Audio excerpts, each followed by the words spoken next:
Hello दोस्तों, एक और कहानी में आपका स्वागत है। माँ बोली, तुम्हें अपनी बहन के साथ सोना पड़ेगा।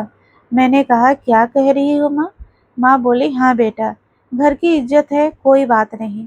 भाई मेरा इज्जत लूट नहीं रहा है, बल्कि इज्जत बचा रहा है। और वह तैयार हो गई। अगर चैनल में पहली बार आए हो तो चैनल को सब्सक्राइब कर लें। तो दोस्तों, आज मैं अपने घर की कहानी सुनाने जा रहा हूँ, क्योंकि यह बात ऐसी है कि मैं किसी को कह नहीं सकता। मेरे दिल पर एक बोझ बना हुआ है। मैं चाहता हूँ कि आज अपने दिल की बोझ को कम करो। मैं 20 साल का हूँ और मेरी एक बहन है जो कि 25 साल की है और रंग गोरा, बॉडी फिट रखती है और देखने में काफ़ी खूबसूरत है। जो भी एक बार देख लेगा वह पागल हो जाएगा। मेरे घर में मेरी मम्मी और मेरे पापा तीनों रहते हैं। सुमन दीदी की शादी हो चुकी है, वह अपने ससुराल में रहती है।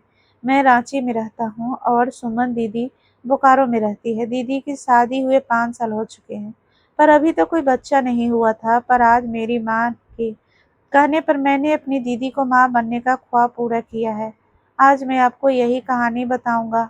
आपको थोड़ा अटपटा तो लगेगा, पर यह 100% सच है। मेरा नाम रवि है। मैं अभी पढ़ाई कर रहा हूँ। घर पर मम्मी पापा है, दोनों जॉब में हैं।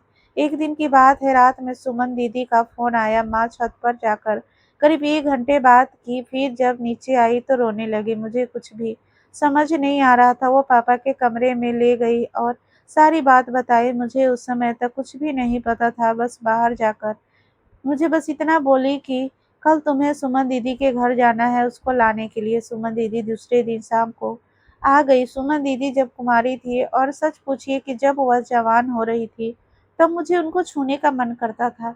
मैं कई बार उनको देखा जब वह कपड़े चेंज कर रही होती थी। तब मैं किसी न किसी बहाने कमरे में जरूर जाता। जब कभी दरवाज़ा खुला होता था, क्योंकि मेरी दीदी बहुत ही खूबसूरत है और इतनी अच्छी कि कोई भी आदमी देखेगा तो मेरी दीदी को पसंद करेगा। मैं भी करीब 3 साल तक उनके बारे में सोचकर मैंने एक सतबम मत सत मारा था। मुझे उनके साथ प्यार करने का मन करता था। कई बार तो सोचा कि बोल दूं, पर मुझे बहुत डर लगता था। कहीं वो माँ को बता देते तो क्या होगा? यह अरमान तो अरमान ही रह जाएगा। रात को जब वो सो जाती थी तो कभी-कभी उनको छू लेता। तो कहने का मतलब यह है कि मैं पहले से ही अपने बहन का आशिक था, पर कुछ नहीं कर पाया था। जब 3-4 दिन हो गया तो मैंने पूछा कि माँ, दीदी को क्यों बुलाए हो?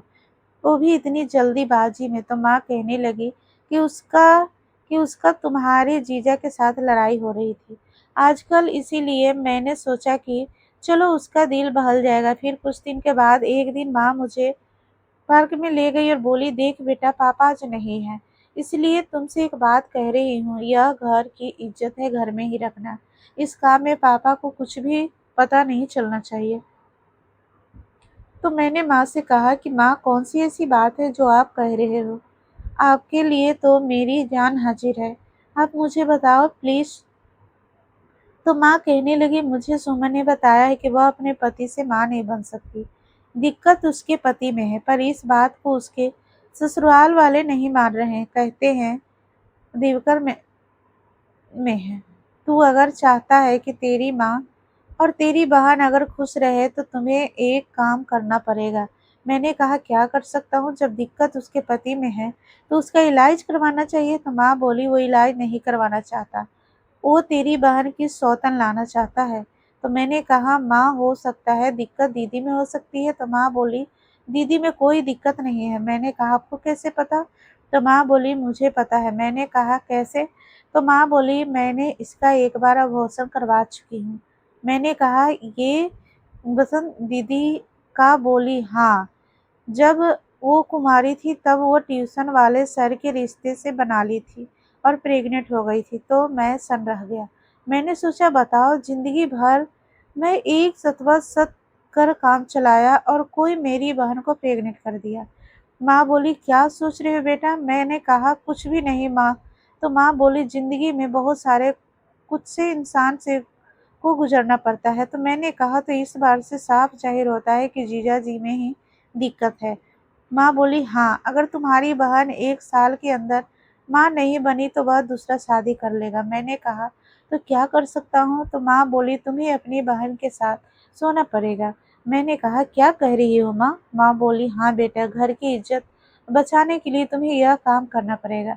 मैंने कहा, ठीक है, पर दीदी वो क्या ये तो। माँ बोली, तुम चुप हो जाओ। मैं बात किया था दीदी से, पहले तो मान नहीं रही थी, पर आज वह मान गई है। बोली, कोई बात नहीं भाई, मेरा इज्जत लूट नहीं रहा है बल्कि इज्जत बचा रहा है। और वह तैयार हो गई। तो दोस्तों, अब मेरे घर में एक दुल्हन आती है और उसका सेज सजाने का काम होता है और दूल्हे दुल्हन के मन में लड्डू फूट रहे होते हैं। बस यही हाल मेरे घर में था। मैं भी सोच रहा था कि रात को दीदी के साथ कैसे होगा। माँ भी खुश थी कि अब तो सुमन माँ बन जाएगी, और शायद सुमन दीदी भी खुश होगी, तो कुछ ज़्यादा ही खुश था। बरसों की चाहत आज जो पूरी हो रही थी। जिसको जवान होते देख आज मैं उसके साथ प्यार देने वाला था। जब से दीदी को यह बात पता चल गया कि मैं मान गया हूँ, वह मेरे सामने नहीं आ रही थी। रात को मैंने खाना खाया, दीदी अपने कमरे में ही खाना खाए, और रात को करीब 10 बज गए थे। माँ बोली, जा बेटा जा, इज्जत रख ले। मैंने माँ से कहा, आप चिंता नहीं करो, और माँ अपने कमरे में सोने चली गई। मैं दीदी के कमरे के पास पहुंचा तो दरवाज़ा अंदर से खुला हुआ था। मैंने दरवाज़ा को खोला, अंदर गया। दीदी पलंग पर बैठी थी। वहां जाकर खड़ा हो गया। दीदी मुझे देखी और बोली, क्या कहूँ? मुझे कुछ भी समझ नहीं आ रहा है। क्या यह सही है, क्या गलत है?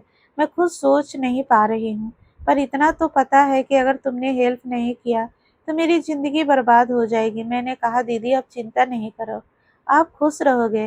और मैं पलंग पर बैठ गया और अपना हाथ दीदी के पीठ पर रखा। वो गजब की लग रही थी। वो नज़र झुका ली। मैंने उसके फेस को उठाया। वो शांत रही और मैं भी शांत ही रहा। कुछ भी जल्दबाजी नहीं करनी थी, पर किसी को जल्दीबाजी थी, वो था मुझे। फिर मैंने दीदी को अपने बाहों में भर लिया, और तो आप लोग जानते ही हो कि क्या करना है। मैं उठा और दरवाज़ा बंद कर दिया और दीदी को माँ बनाने में लग गए। आज मेरा सपना भी पूरा हो रहा है। इस तरह रात में कई बार हुआ। फिर हम सब सो गए। सुबह जब हुई तो माँ मुझे मिली, पूछी कैसा रहा। तभी सुमन दीदी भी आ गई थी। मैंने कहा, मुझसे क्या पूछती हो, आप इन्हीं से पूछ लो। दीदी बोली, बहुत अच्छा रहा, आज तक ऐसा नसीब नहीं हुआ था माँ। माँ बोली, बस मेरा अरमान पूरा हो जाए और तेरा घर बस जाए, मेरी तो यही तमन्ना है। फिर क्या था दोस्तों, दीदी यहाँ 10 दिन तक रही और जितना हो सका मैंने उसके साथ प्यार किया। फिर जीजा जी भी आ गए दीदी को वापस ले जाने के लिए, और दीदी चली गई। दीदी का फ़ोन आया करीब 9 महीने बाद। माँ पूछी, क्या हाल है? तभी दीदी बोली, खुशखबरी है और आप नानी बनने वाले हो। फिर दीदी मुझे थैंक यू कहा। फिर दीदी ने कुछ दिन बाद एक बच्चे को जन्म दिया। आज दीदी माँ बन चुकी है और उसके ससुराल वाले खुश हैं और मेरे घर वाले भी खुश हैं। यह थी आज की छोटी सी कहानी। अगर आप लोगों को मेरी यह कहानी पसंद आई हो तो चैनल को सब्सक्राइब कर ज़रूर कर लेना और बेल नोटिफिकेशन को ऑन कर लेना। एक प्यारा सा कमेंट करके बताएं कि आपको मेरी कहानी कैसी लगी। धन्यवाद।